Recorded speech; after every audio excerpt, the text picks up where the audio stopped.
Hello everyone, welcome to GDC nursing YouTube channel. और आज के इस सेशन में हम बात करेंगे ईसोफेजियल एंड गैस्ट्रिक कैंसर के बारे में। कैंसर से रिलेटेड कुछ टॉपिक ऑलरेडी हम लोगों ने डिस्कस किया था अपने लास्ट प्रीवियस वीडियोस में, जो कि चैप्टर 1 का पार्ट था। बट आज का जो ये कैंसर टॉपिक है वो हमारे चैप्टर 2 से गैस्ट्रो इंटेस्टाइनल डिजीज के अंदर आता है। दैट मीन्स अब आज हम लोग जो डिस्कशन करेंगे वो स्पेसिफिक हमारे जीआईटी ट्रैक का कैंसर के बारे में बात करेंगे। ओवरऑल कैंसर एक अलग, हम लोगों ने ऑलरेडी उसकी फिजियोलॉजी, मैकेनिज्म सब पढ़ी है, तो ये वीडियो आपके लिए और हेल्पफुल होगी अगर आपने हमारी प्रीवियस वीडियो को भी देखा होगा।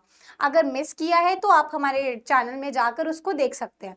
चलिए आज का ये सेशन हम स्टार्ट करते हैं कि व्हाट इज जीआईटी कैंसर। पहली बात, कैंसर ही क्या होता है। अगर हम गैस्ट्रोइंटेस्टाइनल को हटा के ओवरऑल सिर्फ कैंसर की बात करें, व्हाट इज कैंसर, तो कैंसर एक अनकंट्रोल प्रोलिफरेशन ऑफ सेल होता है। वो अनकंट्रोल प्रोलिफरेशन क्या होता है, अनप्रोग्राम्ड होता है, साथ ही साथ अननेसेसरी होता है। जैसे जब किसी चीज की जरूरत अगर हमें नहीं है, उसके बावजूद वो चीजें हमें मिलती जा रही हैं, एक्यूमुलेट होती जा रही हैं, तो हम उसको यूज कर नहीं सकते। और जब यूज नहीं कर सकते हैं, उसका यूटिलाइजेशन नहीं कर सकते हैं, तो वो क्या होती जाएंगी, एक जगह इकट्ठा होती जाएंगी। और इकट्ठा होने के साथ साथ वो वहां पर एक क्या बनाएगी, मास का क्लस्टर बना लेंगी या गुच्छा बना लेंगी, और उसी क्लस्टर ऑफ मास को हम बोलते हैं ट्यूमर। और सभी ट्यूमर हमारे, सभी कैंसर क्या होते हैं, ट्यूमर होते हैं, बट सभी ट्यूमर हमारे कैंसर नहीं होते हैं। कैंसर वही ट्यूमर होते हैं जो हमारे मैलिग्नेंट नेचर के होते हैं, मैलिग्नेंट। और उसी के अलावा जो दूसरा होता है वो हमारा होता है benign tumour. That is benign tumour जो होता है हमारा सेकेंडली बी नाइन, जो हमारा बिनाइन ट्यूमर है, बी नाइस से जिससे हमने याद किया, तो बी नाइस मतलब बी अच्छा, जो अच्छा है वो क्या है, नॉन कैंसरस है। उसी जगह जो मैलिग्नेंट ट्यूमर है हमारा, वो क्या है, कैंसरस सेल है। तो ट्यूमर हमारे दो टाइप के थे, बेनाइन एंड मैलिग्नेंट, और all malignant tumour are cancer. कैसे है वो, अनकंट्रोल, अनप्रोग्राम्ड, अननेसेसरी, जिनकी कोई जरूरत हमें नहीं है। तो वही मास का क्लस्टर या वही ट्यूमर जब हमारे जीआई ट्रैक के किसी भी रीजन में हो जाता है, अनफॉर्चुनेटली अगर हमारा जीआईटी ट्रैक उसमें इन्वॉल्व होता है, या जो हमारी सेल्स ग्रोथ हो रही हैं वो जीआईटी ट्रैक के अंदर किसी भी रीजन में हो रही हैं, तो वो कैंसर हमारा जीआईटी ट्रैक का कैंसर कहलाता है।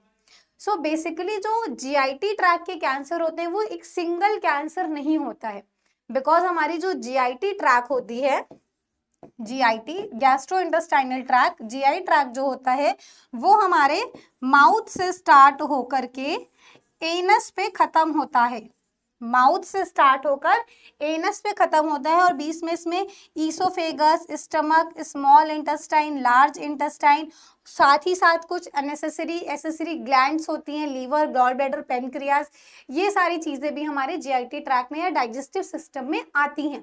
तो इनमें से अगर किसी भी स्पेसिफिक रीजन में ट्यूमर हो रहा है या कैंसर सेल्स की ग्रोथ हो रही है, तो वो हमारे स्पेसिफिक कैंसर को रिप्रेजेंट करेगा। बट ओवरऑल वो क्या रहेगा, हमारा गैस्ट्रोइंटेस्टाइनल ट्रैक का कैंसर रहेगा। Refers to a group of cancer that affect the digestive system. यहाँ पे ग्रुप ऑफ कैंसर बोला गया है, इसका मतलब ये नहीं है कि कई तरह के कैंसर हो रहे हैं, बिकॉज जो हमारा जीआई ट्रैक होता है उसमें mouth, oesophagus, stomach, intestine, large intestine, jejunum, caecum, सारी चीजें, रेक्टम, ये सारी चीजें हैं। तो इसीलिए वो बोला गया है यहाँ पे ग्रुप ऑफ कैंसर। किसी भी ऑर्गन में अगर हो रहा है तो वो एक इंडिविजुअल कैंसर है। Next, this cancer can be develop in any part of the GIT. GIT के किसी भी पार्ट में वो सेल ग्रोथ हो सकती है, जिस भी पार्ट को वो इफेक्ट डालेगा हमारा कैंसर स्पेसिफिक उसी ऑर्गन का कहलाएगा या उसी एरिया का कहलाएगा। From the oesophagus to the anus and is related organ like liver, pancreas and gall bladder. ये हमारी एसेसरी ग्लैंड है जिनमें हमारा पर्टिकुलर एंजाइम और बाइल जूस और HCl वगैरह सिक्रीट होते हैं, जो हमारे डाइजेशन के प्रोसेस में हेल्पफुल होते हैं। नेक्स्ट देखते हैं डिफरेंट टाइप के यहाँ पे कैंसर रिप्रेजेंट हुए हैं, एक एक करके इनको समझते हैं।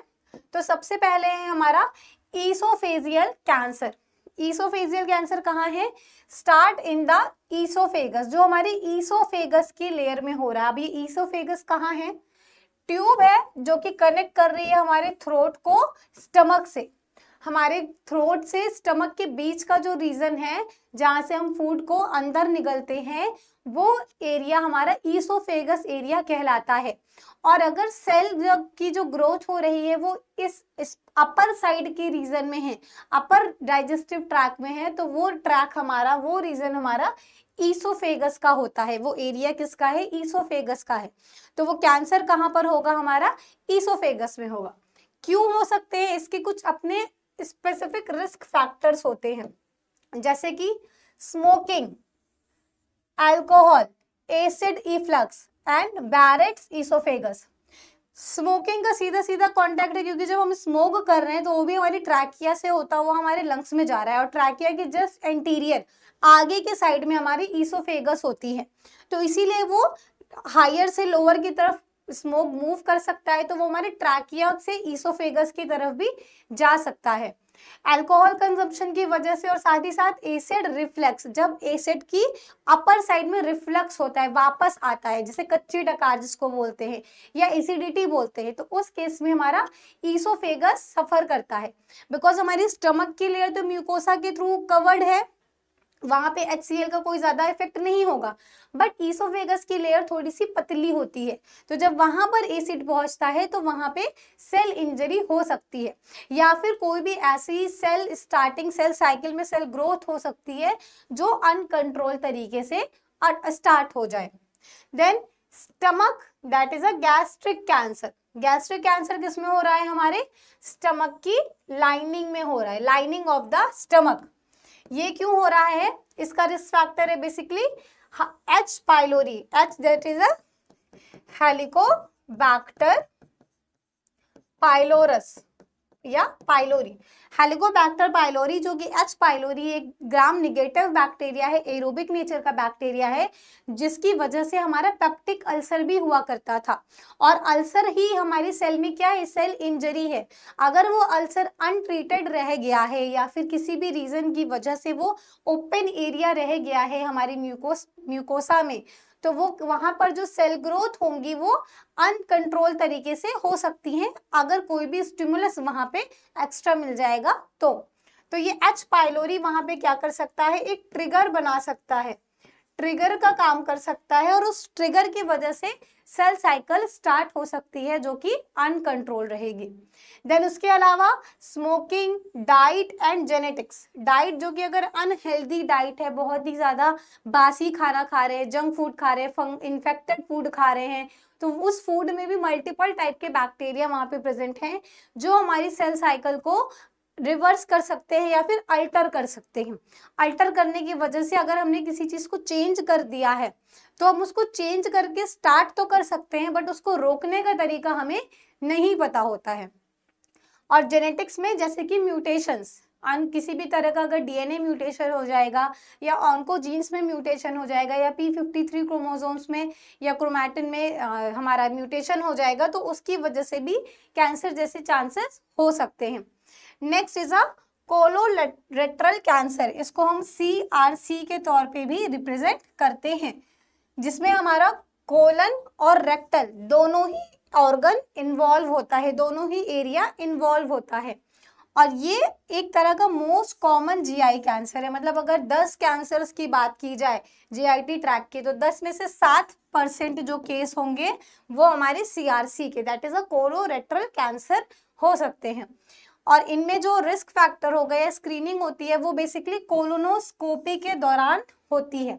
अगर अर्ली स्टेज में कोई बार बार कोलोनोस्कोपी करवा रहा है, तो अगर उसमें कोलन या रेक्टल के एरिया में कोई इंजरी हो गई है, या फिर स्ट्रेस बन गया है, या कोई फ्री रेडिकल बन गया है, तो वो फ्री रेडिकल क्या करेगा? हमारी सेल्स को अनकंट्रोल तरीके से डिवाइड करता रहेगा।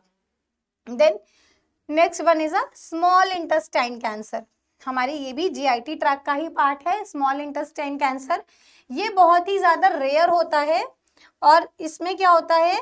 एडिनोकार्सिनोमा, कार्सिनॉइड ट्यूमर्स और लिम्फोमास एंड सार्कोमास, ये सारी चीजें हमारे स्मॉल इंटेस्टाइन के कैंसर में देखने को मिलती हैं। उसके बाद आते हैं ग्लैंड की बात की जाए तो लीवर कैंसर होता है, पैनक्रियाटिक कैंसर होता है, गॉल ब्लैडर कैंसर होता है। ये सारे कैंसर हमारे रिलेटेड होते हैं एक्सेसरी ग्लैंड्स के तौर पे। जो ओवरऑल जितने भी टाइप के कैंसर हैं ये सारे के सारे हमारे जीआईटी से रिलेटेड है। कोई भी टाइप का कैंसर होगा वो अंडर द स्टडी या अंडर गैस्ट्रो डिपार्टमेंट के डॉक्टर उसको हेल्प कंट्रोल करेंगे, उसको ऑब्जर्व करेंगे। देन उसके बाद नेक्स्ट ईटियोलॉजी, क्या रीजन होता है जिसकी वजह से कैंसर हमारे जीआईटी ट्रैक्ट पे इफेक्ट डालता है। सो कैंसर होने का कोई एक स्पेसिफिक रीजन या फिर कोई कॉज नहीं होता है। कैंसर किसी भी तरीके से कॉज हो जाता है जब वो सेल हमारी अनकंट्रोल रहेगी, अनकंट्रोल, साथ ही साथ अनप्रोग्राम, फिर अननेसेसरी, कोई भी चीज रहेगी उसमें तो वो हमारे किसमें ट्यूमर में ग्रोथ करेगी। और जितने भी ट्यूमर होंगे वो या तो बेनाइन या तो मैलिग्नेंट। अगर वो मैलिग्नेंट फेज में है तो वो क्या होंगे, हमारे कैंसर होंगे, then it will cause cancer. So जो ईटियोलॉजी होती है गैस्ट्रोइंटेस्टाइनल की वो मल्टीफैक्टोरियल होती है। मल्टीफैक्टोरियल जिसका मतलब होता है usually the result of a combination of genetic, environmental and lifestyle. Single reason की वजह से सिर्फ कैंसर कॉज नहीं हो सकता है। कैंसर होने के लिए कई सारे फैक्टर्स को एक साथ साइमल्टेनियसली एक ही टाइम पे एक्टिवेट होना जरूरी होता है। तो इसलिए ये बात हमें दिमाग से बिल्कुल हटा देनी चाहिए कि अगर हम सिर्फ खराब खाना खा रहे हैं तो जिसकी वजह से हमें कैंसर हो जाएगा। सो फर्स्ट हमारा है genetic mutation, genetic that means inherited और acquired somatic mutation, tumour suppressor gene inactivation, या जैसे कि ट्यूमर सप्रेसर जीन में हमारे TP53, ACP और ऑन्कोजीन का एक्टिवेशन।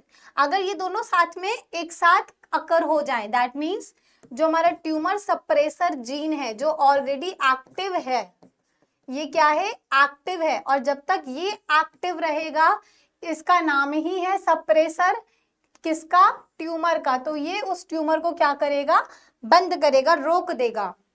कहीं भी सेल्स अगर ग्रोथ कर रही होंगी अनकंट्रोल तरीके से तो ट्यूमर सप्रेसर जीन जाके उस सेल को वहीं पे रोक देगा, और रोकने की वजह से क्या होगा, जो भी सेल्स का मास वहां पे बना होगा वो धीरे धीरे वहां से स्क्रीट आउट हो जाएगा, वहां से खत्म हो जाएगा।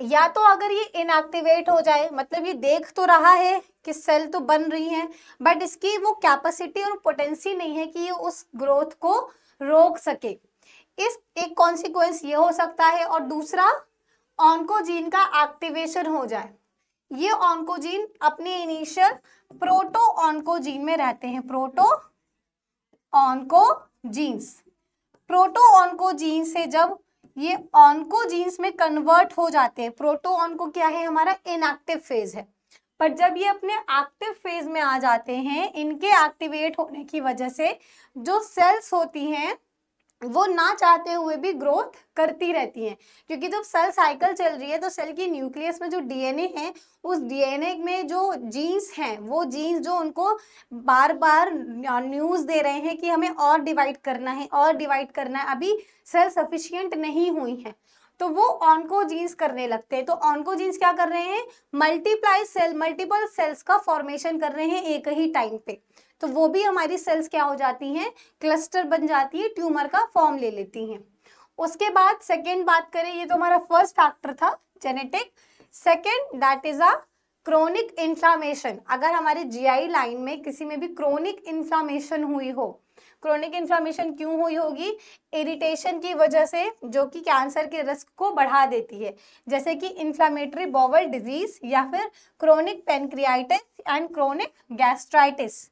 इस इन्फ्लामेशन के केस में भी वो जो कंडीशन अगर कंट्रोल नहीं की गई है, उस इन्फ्लामेशन को रिड्यूस नहीं किया गया है, तो वो आगे जाके कुछ टाइम के बाद कैंसर का रूप ले सकती हैं। Then third point one is a infections. Infection जैसे कि हेलिकोबैक्टर पाइलोरी जो कि हमारे स्टमक में ऑलरेडी प्रेजेंट है, बट अगर वो कम अमाउंट में है तो वो कुछ भी काम नहीं कर सकता, बट जैसे ही उसके नंबर बढ़ेंगे वो अल्सर कॉज करेगा, और अल्सर के आगे वो क्या कॉज कर सकता है, कैंसर।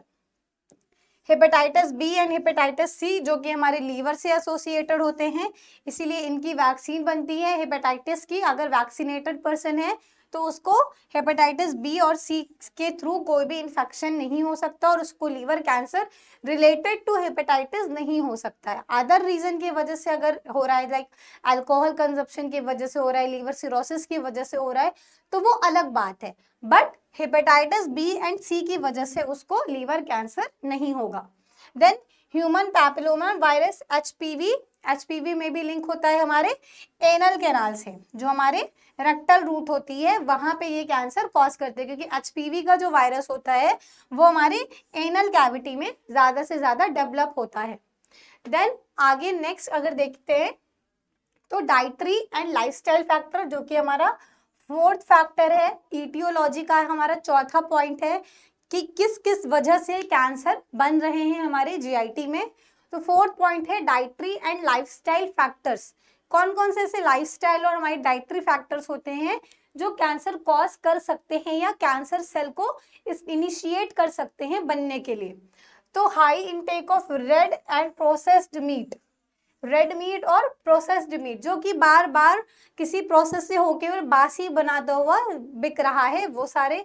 लो फाइबर डाइट, अगर हमारे डाइट में फाइबर का अमाउंट कम है तो उसकी वजह से भी कैंसर हो सकता है, क्योंकि फाइबर जितना ज़्यादा इंटेक करेंगे हमारा स्टमक का डाइजेशन उतना ही ज़्यादा अच्छा रहेगा, क्योंकि फाइबर एक गुड हेल्थ न्यूट्रिशन होता है जो कि बॉडी में बल्क एजेंट का फॉर्मेशन करता है।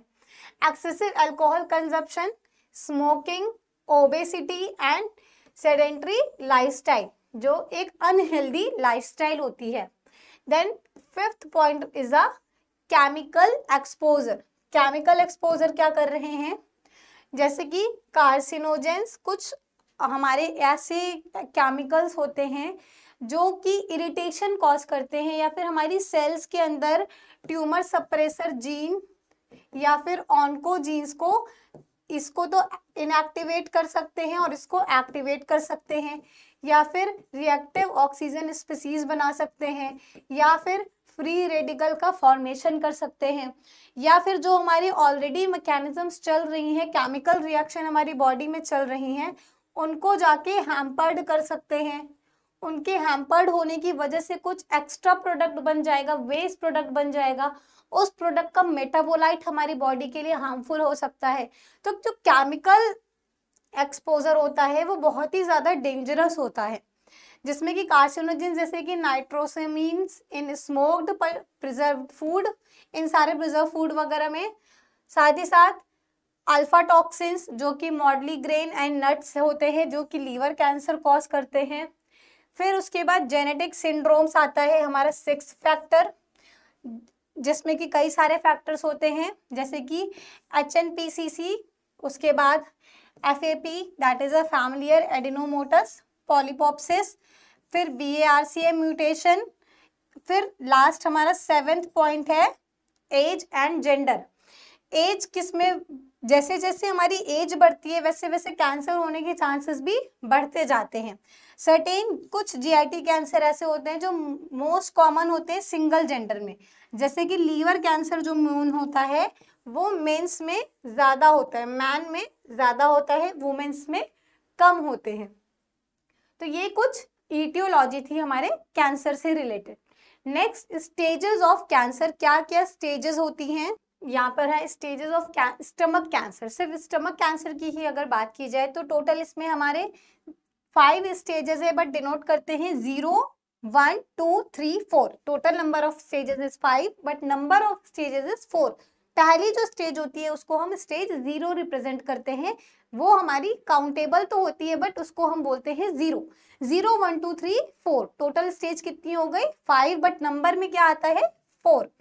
ये स्टेजेस कैसे एक दूसरे पे स्प्रेड होती हैं, तो सबसे पहले हमारी यहाँ पे जो लेयर्स होती है उनकी बात करें तो जो फर्स्ट लेयर है, हर डायग्राम का जो फर्स्ट लेयर है वो इंटरनल अंदर से बाहर की तरफ शुरू हुई है, क्योंकि कैंसर जो हो रहा है स्टमक की अंदर लेयर से बाहर की तरफ मूव कर रहा है। तो जो इंटरनल वाली है सबसे वो है हमारी म्यूकोसा, म्यूकोसा है। उसके बाद सेकेंड है हमारी सब म्यूकोसा, सब म्यूकोसा। थर्ड वाली है हमारी मस्कुलरिस या फिर मसल्स, ये है हमारी मसल्स। और लास्ट वन है सेरोसा या फिर आउटर लेयर। तो ये टोटल यहाँ पर हमारी 4 लेयर है। म्यूकोसा सबसे अंदर, उसके जस्ट ऊपर सब म्यूकोसा, उसके बाहर मसल्स और सबसे लास्ट में हमारी होती है सेरोसा। अब हमारी सब म्यूकोसा से म्यूकोसा के बीच में हमारी कुछ ब्लड वेसल्स भी होती हैं। यहाँ पे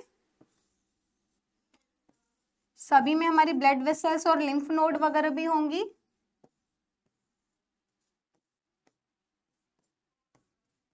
ये है हमारी ब्लड वेसल्स, ब्लड वेसल्स और लिम्फेटिक वेसल्स। ये हमारी लिम्फेटिक वेसल्स और ब्लड वेसल्स भी हैं जो हमारी मसल्स के अंदर पड़ी हुई हैं, वहां पे प्रेजेंट हैं। तो इनिशियल में हमारा क्या है, ये जो स्टमक की वॉल है यहाँ पे देख रहे हैं हम, अंदर के साइड में यहाँ से स्टार्ट हो रहा है और बाहर की तरफ मूव कर रहा है। यहाँ से यहाँ पे मूव नहीं करता। कैसे मूव, इनका डायरेक्शन क्या होता है, from inner to outer side, बाहर अंदर से बाहर आ रहे, क्योंकि जितने भी टाइप के हमारी ट्रिगर होंगे, जितने भी ट्रिगर होगा या स्ट्रेस होगा या किसी भी टाइप की हमारी जो ईटियोलॉजी होगी, वो ईटियोलॉजी हमारे स्टमक के अंदर ही प्रेजेंट होगी। अंदर से ही कोई ना कोई इरिटेशन या ट्रिगर स्टार्ट होगी जो धीरे धीरे बाहर के लेयर तक पहुंच जाएगी। तो सबसे इनिशियल क्या होता है हमारे म्यूकोसा लेयर पे, स्टेज 0 में क्या होता है, सिर्फ हमारे कैंसर सेल्स का फॉर्मेशन होता है। दैट यहाँ पे क्या है, फॉर्मेशन ऑफ कार्सिनोमा। ठीक है, कार्सिनोमा का फॉर्मेशन हो रहा है और हम इसको इन सीटू कार्सिनोमा भी बोलते हैं।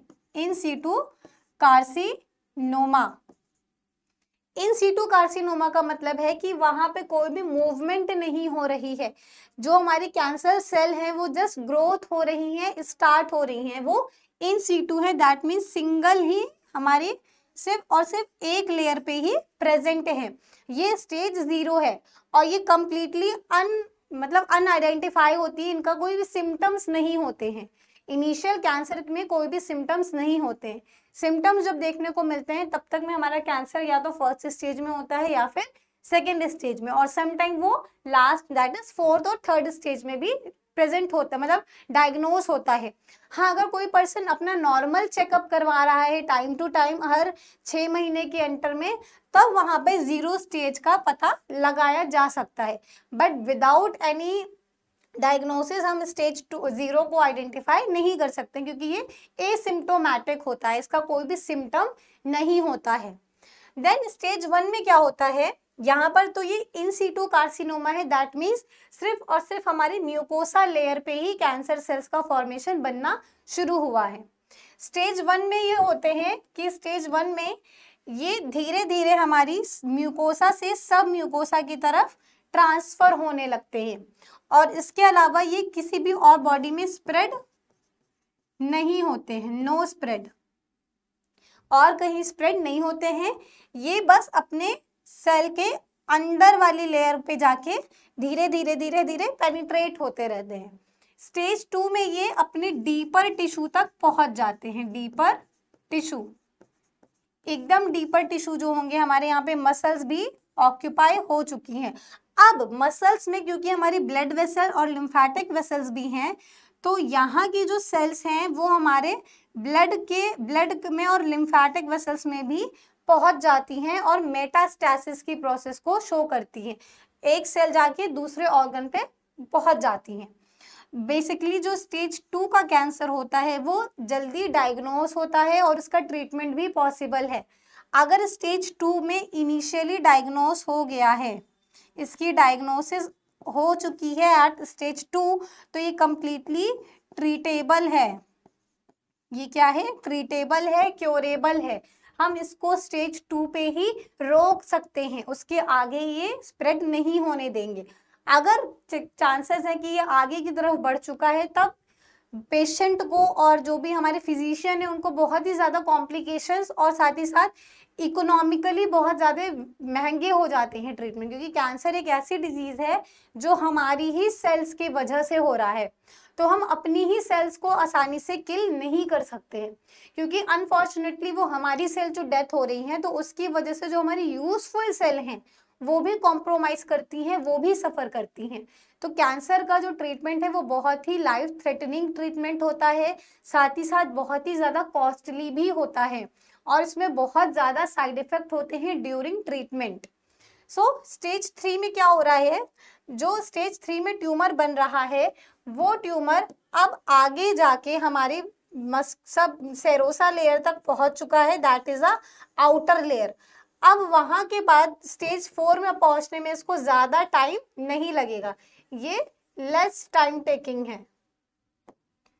क्या है, लेस टाइम, बहुत ही कम टाइम में स्टेज 3 से स्टेज 4 की तरफ मूवमेंट हो जाएगी और तब ये प्रोसेस क्या कहलाएगी, मेटास्टैसिस। मेटास्टैटिस मतलब यहाँ पर हमारा स्टमक का ही सिर्फ लेयर था, अब ये कोई दूसरा ऑर्गन भी है जो उस स्टमक के आसपास है और वहां पर भी ये स्प्रेड हो चुका है। यहाँ पर आने के बाद ये अब अपनी डीपर टिश्यू तक जाएगा, वहां की ब्लड वेसल्स और लिम्फेटिक वेसल्स तक मूव करेगा, फिर इसके अलावा जो इसके एडजेसेंट की सेल होंगी वहां पर भी ये मूव करता जाएगा और धीरे धीरे पूरा का पूरा ऑर्गन हमारा कैंसर से सफर करेगा और उसके अगल बगल के भी जो ऑर्गन होंगे वो भी उस कैंसर सेल्स को ग्रोथ करने लगेंगे। सो पूरी प्रोसेस होने में कम से कम हमारा 3 to 6 मंथ लगते हैं अगर हमने इसको ट्रीट नहीं किया तो। बट अगर ट्रीटमेंट स्टार्ट हो चुका है तो हमें इस ट्रीटमेंट को बीच में रोकना भी नहीं है, क्योंकि कैंसर का ट्रीटमेंट ऐसा होता है कि अगर हमने एक बार ट्रिगरिंग बंद कर दी किसी भी स्टेज पे, सपोज अगर स्टेज 2 पे है और यहाँ से हमने कैंसर को ट्रीट करना शुरू कर दिया है, तो जब तक वो 3 स्टेज में नहीं जाएगा वो अदर ऑर्गन को इफेक्ट नहीं कर पाएगा और स्टेज 2 से वो अपर साइड फिर रिवर्स वापस 1 में जाएगा, वापस 0 में जाएगा और फिर हमारा जो ऑर्गन है वो कंप्लीटली क्योर हो जाएगा। यहाँ से ये जो भी मांस का गुच्छा है वो धीरे धीरे यहाँ से रिमूव हो जाएगा और हमारे जो स्टमक की लाइनिंग है वो वापस से नॉर्मल हो जाएगी। सो ये हमारी स्टेजेस ऑफ कैंसर थी जो स्टमक में रिप्रेजेंट थी, that is stage 0, stage 1, 2, 3 and 4। Normally भी अगर देखा जाए तो कैंसर की यही स्टेजेस होती हैं, बस उसमें जो हमारी लेयर होती हैं वो चेंज हो जाती हैं अकॉर्डिंग टू ऑर्गन। क्योंकि यहाँ पे स्टमक की बात थी तो इसीलिए यहाँ पे म्यूकोसा, सब म्यूकोसा, मसल और सेरोसा का नाम लिया गया है, उसको रिप्रेजेंट किया गया है। अगर ये हमारे लीवर होता, किडनी होता, ब्रेन होता या और भी कोई ब्रेस्ट होता या टेस्टिस होता तो उसकी लेयर और लाइनिंग या उसके टिश्यू चेंज हो जाते हैं। Next, symptoms. अगर सिम्टम्स की बात की जाए कि क्या क्या ऐसे सिम्टम्स होते हैं जो किसी पर्सन में शो होते हैं ड्यूरिंग कैंसर, तो ऐसा कोई स्पेसिफिक सिम्टम नहीं होता है जो ये कंप्लीटली जस्टिफाई करे कि हाँ वो पर्सन कैंसर से ही सफ़र कर रहा है, बट फिर भी उसमें बहुत सारे सिम्टोमेटिकल चेंजेस होते हैं, बॉडी में फिजियोलॉजिकल चेंजेस होते हैं, जैसे कि unexplained weight loss. Weight loss इसलिए हो रहा है क्योंकि हमारी जो नॉर्मल नंबर की सेल हैं, नंबर ऑफ सेल हैं, वो एक तरह से ब्रेन के द्वारा रजिस्टर्ड हैं कि हमारी इतनी ही सेल्स हैं और हमें इतनी ही सेल्स को ऑक्सीजन, एटीपी और न्यूट्रिशन प्रोवाइड करना है। ओके, जब एक्स्ट्रा सेल आ जाएंगी हमारी बॉडी में, जब एक्स्ट्रा सेल आ जाएंगी, नंबर ऑफ सेल्स बढ़ जाएंगी, इंक्रीज हो जाएंगी, तो ऑक्सीजन, एटीपी और न्यूट्रिशन का भी डिवाइड होने लगेंगी। तो ये न्यूट्रिशन अब हमारी हेल्दी सेल्स में ना जाके अनहेल्दी सेल्स में जाएगा, अनप्रोग्राम सेल में जाएगा, तो जिसकी वजह से अदर ऑर्गन भी उस चीज से सफर करेंगे और वेट लॉस हो सकता है, जो बेसिकली अनएक्सप्लेन्ड है कि क्यों एग्जैक्टली हो रहा है, उसका कोई रीजन नहीं पता चलेगा।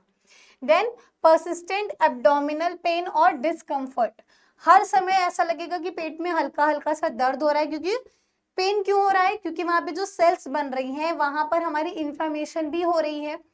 इन्फ्लामेटरी मीडिएटर्स की प्रेजेंट में वहां पे जो भी केमिकल मीडिएटर जा रहे हैं वो पेन के सिग्नल को इंड्यूस करेंगे, रेडनेस करेंगे, कॉज करेंगे, स्वेलिंग कॉज करेंगे, ईचिंग कॉज करेंगे, बॉडी टेम्परेचर भी बढ़ाएंगे। ये सारे सिम्टम्स हमारे केमिकल मीडिएटर या फिर इन्फ्लामेशन की वजह से हो सकते हैं, by inflammation. Then changes in bowel habit, जैसे कि कॉन्स्टिपेशन कभी कभी बन गया, कभी डायरिया हो गया, कभी ब्लड भी आने लगता है स्टूल में, अगर हमारी वो स्टेज 3 तक पहुंच गया है, स्टेज 2 पर है जहां पर हमारी ब्लड वेसल से कनेक्ट हो चुका है, तो ब्लड रप्चर हो जाएगा। ब्लड वेसल रप्चर होंगी तो हमारे ब्लड जो है जीआई ट्रैक में आएगा, जीआई ट्रैक से वो इंटेस्टाइन तक होते हुए हमारे एनल के थ्रू बाहर आएगा, स्टूल के साथ आएगा, तो ब्लड प्रेजेंट होगा हमारे स्टूल में।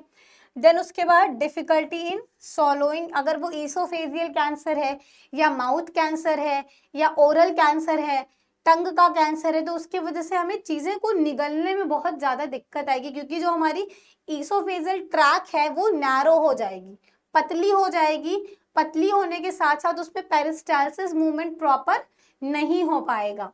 ना हो पाने की वजह से जो भी चीज हम खाएंगे या पानी पिएंगे, जब उसको अंदर निकलेंगे तो वहां पर हमें बहुत ज्यादा दर्द होगा और डिस्कम्फर्ट फील होने लगेगा। ये आता है कॉमन सिम्टम। उसके बाद जॉइंटिस, अगर लीवर या पेनक्रियास का कैंसर है तो हर इंटरवल पे कुछ दिन के बाद हमें जॉइंटिस रिपीट होता रहेगा। देन नोजिया, वॉमिटिंग और ब्लोटिंग, ये सारी चीजें भी कुछ कॉमन सिम्टम्स होते हैं। साथ ही साथ हम इसको डायग्नोस कैसे कर सकते हैं?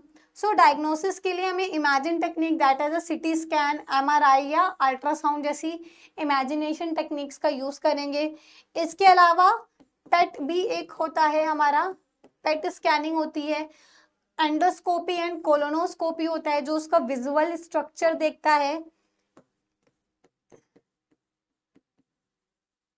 मॉर्फोलॉजी, पैथोलॉजिकल चेंजेस देखते हैं। बायोप्सी के थ्रू हम उसकी हिस्टोपैथोलॉजी देखते हैं, हिस्टोपैथोलॉजी कि हमारी सेल्स में कौन कौन से चेंजेस हुए हैं। ब्लड टेस्ट देखते हैं। ब्लड टेस्ट में basically liver function test, that is a LFT, liver function test.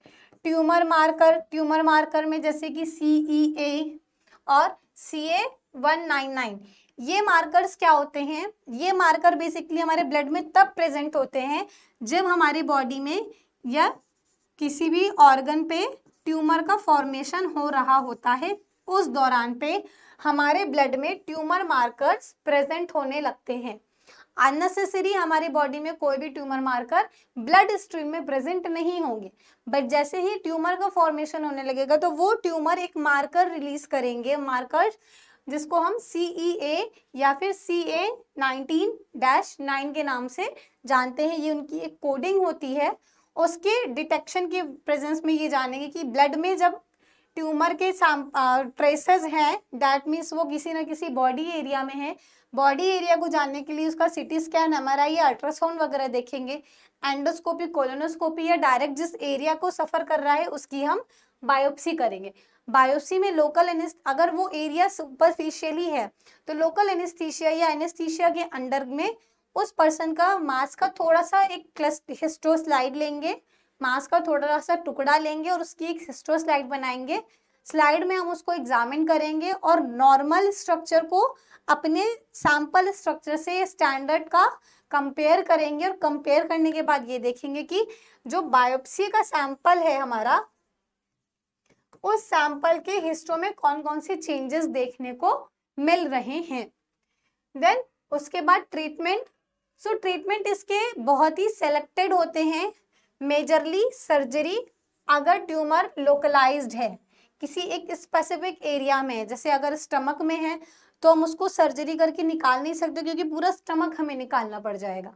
But अगर वो लीवर की किसी छोटे से पोर्शन में है तो हम उस लीवर को कट करके वहां से हटा देंगे, लीवर की सेल बाद में रीजनरेट होके लीवर को कंप्लीट कर देंगी। गॉल ब्लैडर में है तो उसका छोटा सा पोर्शन हम कट करके निकाल सकते हैं। ओरल कैंसर है तो ओरल का एक रूट या जो भी लोकलाइज्ड एरिया है वहां से हम उसको सर्जरी कट करके निकाल सकते हैं, बट सर्जरी हमारा कंप्लीट ट्रीटमेंट नहीं होता है, वो बस सिम्टोमेटिकली उस ट्यूमर को हटाता है। बट अगर वही ट्यूमर मेटास्टैसिस फेज में है, हमारी ब्लड में ट्रेवल कर रहा है, तो आने वाले टाइम में वो बॉडी के किसी और एरिया में कैंसर कॉज कर सकता है। तो उसके लिए हम कीमोथेरेपी का यूज करते हैं। कीमोथेरेपी क्या करते हैं हम, आईवी रूट के द्वारा हम अपनी मेडिसिन देते हैं, एंटीमेटाबोलाइट्स देते हैं, या फिर इस कैंसर की ड्रग, बहुत सारी ड्रग्स होती हैं जैसे कि विनक्रिस्टिन होती हैं, विनब्लास्टिन होती हैं, सिस्प्लैटिन होती हैं, प्लैटिनम डेराइव्ड ड्रग होती हैं, बहुत मेजर एंटीमेटाबोलाइट्स होती हैं, पेरिमिडीन डेराइव्ड होती हैं। वो सारी ड्रग्स को हम आईवी रूट के थ्रू देते हैं। आईवी रूट के थ्रू देते हैं कि वो पूरे ब्लड में जाए, डायग्नोस करे कि कहाँ कहाँ कैंसर की सेल प्रेजेंट है, और जहाँ भी प्रेजेंट होंगी उस सेल को वो वहीं पे खत्म कर देती हैं। साथ ही रेडिएशन थेरेपी, जिसको हम रेडियोथेरेपी बोलते हैं, रेडियोथेरेपी भी हम लोकलाइज्ड ही कर सकते हैं। अगर वो बहुत ही अंदर एरिया में है, सपोज हमारे लोअर स्टमक में है, तो हम वहां की सेल्स को बर्न नहीं कर सकते क्योंकि उसके अगल बगल और भी सेल्स प्रेजेंट हैं। सो रेडियोथेरेपी भी हम लोकलाइज्ड एरिया में ही करेंगे, जो एरिया इजीली उस रेडिएशन को ग्रैब कर सकता है। रेडियोथेरेपी के थ्रू ये चांसेस होते हैं कि जो भी सेल है वो डायरेक्टली हीट के दौरान, रेडियो में क्या होता है, हीट, टेम्परेचर बहुत ज्यादा होता है, उस हीट की, उस रेडिएशन की जो हीट होती है, जो उसकी लेंथ होती है, वो उस चीज हमारी सेल्स को क्या करती है, डिस्ट्रॉय कर देती है। तो उस ड्यूरेशन में अगर हमारी नॉर्मल सेल्स भी आ रही होती हैं, इसका ये एक डिसएडवांटेज है कि नॉर्मल सेल्स भी अगर उस पाथवे में आ रही होंगी तो नॉर्मल सेल्स भी क्या हो जाती हैं, खराब हो जाती हैं, खत्म हो जाती हैं। देन टारगेटेड थेरेपी, ये मॉडर्न टेक्निक है। टारगेटेड थेरेपी बहुत ही ज्यादा कॉस्टली होती है और ये लॉन्ग टर्म तक दी जाती हैं, लॉन्ग टर्म, और इनका ट्रीटमेंट हम बंद नहीं कर सकते हैं। साथ ही इम्यूनोथेरेपी की बॉडी की इम्यूनिटी भी मेंटेन करते रहें, क्योंकि अगर हमारी बॉडी की इम्यूनिटी मेंटेन रहेंगी तो ट्यूमर सप्रेसर जीन और ऑन्कोजीन्स फॉर्मेशन चलता रहेगा, जिसकी वजह से आने वाली जो स्टेज है, जो भी कैंसर जिस भी स्टेज में है वो उसी स्टेज में रुक जाए, उसके आगे स्प्रेड ना हो। ये सारी चीजों की इंश्योरिटी ड्यूरिंग कैंसर देखी जाती है। सो प्रिवेंशन एंड स्क्रीनिंग, प्रिवेंशन हम उस चीज का कैसे कर सकते हैं, कैसे बचा सकते हैं कि कैंसर किसी को हो ही ना। तो ऐसा तो पॉसिबल नहीं है कि हम अपनी तरफ से कंप्लीट रोक सके, बट कोशिश करना हमारा काम है। अपने आप को हम प्रिवेंट रखेंगे कि कम चांसेस रहें आने वाले ऐसे कॉन्सिक्वेंस को देखने के लिए। तो सबसे पहले कोलोनोस्कोपी स्टार्टिंग करनी चाहिए एज 45 के बाद। तो बहुत अगर जरूरी नहीं है, बहुत कंपलसरी नहीं है, तो 45 की एज से पहले कोलोनोस्कोपी नहीं करवानी चाहिए, और बेसिकली डॉक्टर इस चीज को प्रिस्क्राइब भी नहीं करते हैं अनटिल अनलेस ये बहुत ज्यादा जरूरी ना हो। तो कोलोनोस्कोपी हम 45 की एज के पहले नहीं कर सकते हैं। उसके बाद हेल्दी डाइट को हमें प्लान करना चाहिए, रेगुलर एक्सरसाइज करनी चाहिए। रेगुलर एक्सरसाइज से क्या होगा, जो हमारी सेल्स हैं वो टाइम टू टाइम रीजनरेट होती रहेंगी, और जब वो रीजनरेट होती रहेंगी, सेल साइकिल प्रॉपर चलती रहेगी, माइटोसिस मियोसिस चलता रहेगा, तो अदर सेल्स को बनने का मौका नहीं मिलेगा, या जो स्ट्रेस है वो क्या हो जाएगा, कम हो जाएगा। स्ट्रेस नहीं रहेगा तो हमारी सेल्स पे ट्रिगर नहीं होगा, ट्रिगर नहीं होगा तो ट्यूमर सप्रेसर जीन सप्रेस नहीं होगा, या कोई भी अदर टाइप का म्यूटेशन होने के चांसेस कम हो जाएंगे।